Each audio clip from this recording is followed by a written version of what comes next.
Bismillahirrahmanirrahim. Assalamualaikum warahmatullahi wabarakatuh. Kembali lagi di channel Friska Geografi, channel yang membahas tentang materi-materi yang berkaitan dengan disiplin ilmu geografi. Pada kesempatan kali ini kita akan membahas tentang persebaran flora dan fauna. Tapi sebelum itu jangan lupa ya like, komen, dan subscribe. Oke, langsung saja kita bahas tentang persebaran flora dan fauna. Yang dimaksud dengan persebaran artinya lebih dari satu lokasi. Jadi flora dan fauna yang kita temui di permukaan bumi ini, di setiap wilayahnya pasti kita akan menemukan jenis flora dan fauna yang berbeda. Nah, mengapa bisa terjadi hal yang demikian? Itu minimal ada 4 faktor yang mempengaruhinya. Yang pertama adalah faktor klimatik, yang kedua adalah faktor edafik, yang ketiga adalah faktor fisiografi, yang keempat adalah faktor biotik. Yang pertama faktor klimatik atau faktor iklim, di mana iklim ini adalah rata-rata dari cuaca. Nah, cuaca itu adalah keadaan atmosfer pada saat tertentu. Nah, di mana faktor iklim ini sangat mempengaruhi flora dan fauna karena masing-masing dari flora dan fauna memiliki daya adaptasi yang berbeda terhadap iklim. Misalnya kita lihat dari pembagian iklim berdasarkan iklim matahari, yaitu ada wilayah yang beriklim tropis, ada wilayah yang beriklim subtropis, dan ada wilayah yang beriklim kutub ya atau dingin. Nah, masing-masing pada wilayah iklim tersebut pasti kita akan menemukan jenis flora dan fauna yang berbeda di setiap zona atau wilayah iklim karena masing-masing flora dan fauna itu memiliki daya adaptasi yang berbeda. Nah, apabila kita melihat dari unsur cuaca dan iklim seperti suhu udara, kelembaban, angin, dan curah hujan, itu juga dapat mempengaruhi persebaran flora dan fauna. Kita lihat suhu udara. Yang dimaksud dengan suhu itu adalah derajat panasnya suatu benda. Apabila benda ini adalah udara, maka suhu udara adalah derajat panasnya udara. Nah, suhu udara ini sangat mempengaruhi terhadap persebaran flora dan fauna. Nah, suhu udara ini terjadi karena perbedaan dari sudut pandang datarnya sinar matahari. Ada yang sangat intens, ada juga yang mungkin di berbagai belahan bumi itu mendapatkan cahaya mataharinya sedikit ya atau kurang. Nah, makanya di setiap wilayah memiliki suhu yang berbeda sehingga mempengaruhi terhadap persebaran flora dan fauna. Kemudian kelembaban. Kelembaban ini adalah kadar air yang terkandung di dalam atmosfer. Dan di sini sangat mempengaruhi sekali terhadap jenis flora dan fauna. Misalnya kita lihat ada yang disebut dengan xeropit, mesopit, dan higropit atau tumbuhan yang yang dapat hidup dengan sedikit air atau dapat memerlukan dengan air yang sedang atau lembab, dan ada yang memerlukan banyak air. Misalnya tumbuhan xeropit adalah tumbuhan yang dapat hidup walaupun dalam wilayah yang airnya sedikit, misalnya tumbuhan kaktus. Kemudian tumbuhan mesopit atau tumbuhan yang hidup pada kondisi udara yang lembab, misalnya tumbuhan anggrek. Dan tumbuhan higropit atau tumbuhan yang dapat hidup apabila di wilayah tersebut memiliki banyak air seperti eceng gondok. Kemudian angin juga dapat mempengaruhi persebaran flora dan fauna. Nah, yang dimaksud dengan angin ini adalah udara yang bergerak. Nah, ketika udara itu bergerak, dia akan menyebarkan misalnya putik, sehingga putik ini nanti akan menempel di benang sari, itu yang disebabkan oleh adanya angin.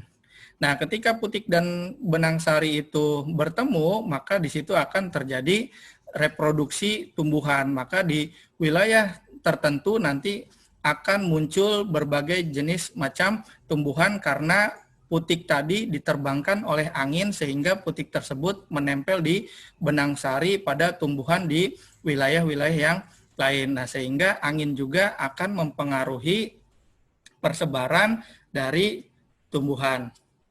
Kemudian yang kedua ada faktor edafik. Faktor edafik ini adalah faktor tanah. Tanah adalah kumpulan benda alam yang terdiri dari bahan organik, bahan induk, atau bahan mineral, air, dan udara. Nah, bahan tanah yang terdapat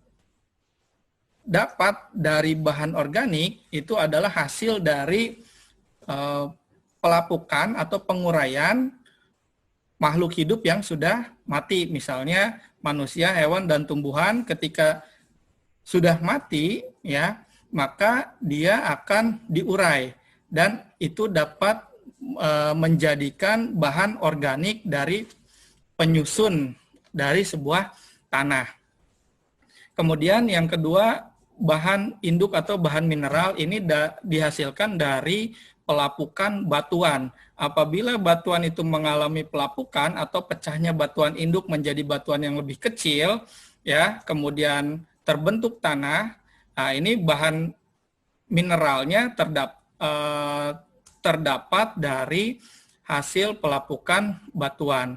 Nah, kemudian air dan udara ini di tanah akan menempati pori-pori yang dihasilkan dari butiran antara butiran yang satu dengan butiran yang lainnya. Nah, apabila kita perbesar tanah itu menggunakan mikroskop, maka kita akan melihat butiran-butiran di mana di antara masing-masing butiran itu ada celah yang disebut dengan pori-pori. Nah, sehingga air itu dapat masuk ke dalam pori-pori tersebut. Nah, sisanya diisi oleh udara. Nah, tanah ini merupakan sebuah media tempat tumbuhnya tanaman. Nah, di mana tanah ini karena bahan organik, bahan induk atau bahan mineralnya itu berbeda-beda, maka tingkat kesuburan tanah di setiap wilayah itu juga pasti akan berbeda. Oleh sebab itu, karena memiliki tingkat kesuburan yang berbeda, maka persebaran flora atau tumbuhan di setiap wilayah pasti akan berbeda. Ya, misalnya tanah yang subur pasti akan tumbuhan dapat hidup dengan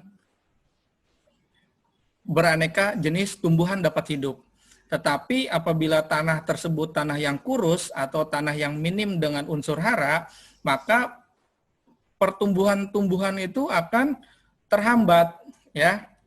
Nah, jadi di sini faktor edafik atau faktor tanah itu sangat-sangat mempengaruhi terhadap persebaran tumbuhan. Nah, kita di sini bisa lihat, ya, tanah yang subur itu dapat ditumbuhi oleh berbagai macam-macam tumbuhan. Karena tanah tersebut subur, kaya akan unsur hara, dan unsur hara itu sangat dibutuhkan sebagai nutrisi untuk tumbuhnya tumbuhan. Yang ketiga adalah faktor fisiografis, di mana faktor fisiografis ini atau faktor fisik, ya, bentang alam mulai dari daerah pesisir, pantai, dataran rendah, dataran tinggi, ya, bukit, perbukitan, gunung, dan pegunungan. Di mana faktor fisiografi ini sangat mempengaruhi terhadap persebaran flora dan fauna. Misalnya kita yang hidup di dataran rendah, pasti kita tidak akan menemukan tumbuhan teh, kecuali kalau kita berangkat ke dataran tinggi, misalnya ke daerah Lembang di Bandung, ya. Pasti kita akan menemukan tumbuhan teh. Nah, hal ini disebabkan faktor fisik atau faktor bentang alam dari permukaan bumi, ya, yang sangat bervariasi, sehingga flora dan fauna tersebut tergantung dari daya adaptasinya, ya, kita akan menemukan jenis flora dan fauna yang berbeda di setiap wilayahnya.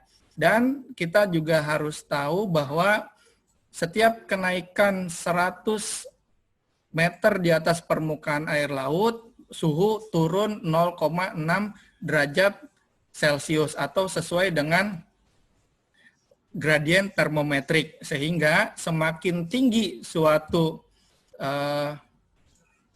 landscape atau bentang alam, maka suhunya itu akan semakin rendah atau semakin dingin, sehingga tumbuhan itu terdapat perbedaan antara di dataran rendah dan dataran tinggi karena daya adaptasi terhadap suhu. Nah, kita bisa lihat di pesisir daerah pantai itu kita sering melihat banyak sekali pohon kelapa, ya, karena memang sangat cocok sekali ya tempat hidupnya tumbuhan kelapa ini.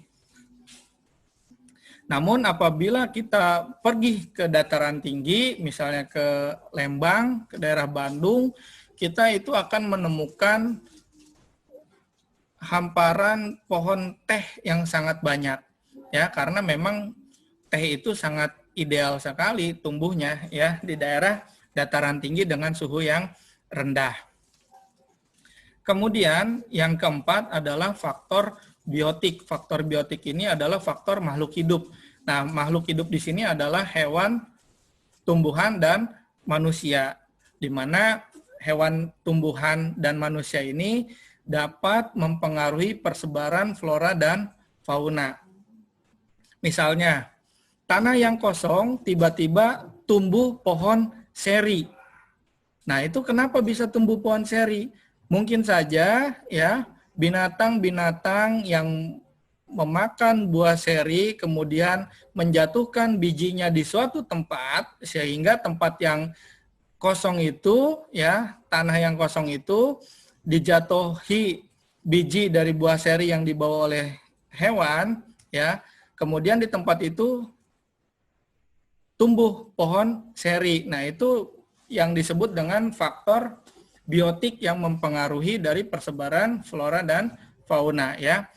Nah, tapi di sini yang lebih penting, yang sangat faktor penentunya adalah atau faktor yang paling berpengaruh terhadap persebaran flora dan fauna ini di unsur biotik adalah faktor manusia ya, karena manusia itu bisa melakukan rekayasa sehingga menyesuaikan iklim ya atau suhu yang pas untuk tumbuhan-tumbuhan itu hidup atau hewan itu hidup ya. Misal penguin itu hidup di daerah kutub. Nah, Bapak mau tanya, di daerah kutub utara atau kutub selatan penguin itu hidup? Silakan ya, nanti kamu cari ya, searching habitat ya, tempat hidup dari penguin, apakah di kutub utara dan atau di kutub selatan. Silakan nanti kamu searching ya. Nah, tapi kita yang Indonesia yang berada di wilayah tropis ya, di ekuator yang mendapatkan penyinaran matahari yang sangat intensif, juga kita bisa melihat penguin ya. Nah, kalau kalian jalan-jalan ke Jogja, di situ ada Gembira Loka Zoo, di mana di Gembira Loka Zoo itu terdapat beberapa ekor penguin ya yang dibawa jauh dari habitat aslinya. Padahal kita di negara tropis, negara yang panas. Tapi mengapa bisa? Karena manusia dapat melakukan sebuah rekayasa sehingga penguin dapat hidup cocok seperti mereka di habitat aslinya. Nah, demikian yang Bapak dapat sampaikan ya. Minimal kita dapat mengetahui mengapa flora dan fauna itu bisa tersebar di berbagai wilayah di permukaan bumi ya. Demikian yang dapat Bapak sampaikan, kurang lebihnya mohon maaf. Tetap jaga jarak, tetap mengikuti protokol-protokol kesehatan yang disampaikan oleh pemerintah. Mudah-mudahan kita semua terhindar dari COVID-19. Terima kasih. Billahi taufiq wal hidayah. Wassalamualaikum warahmatullahi wabarakatuh.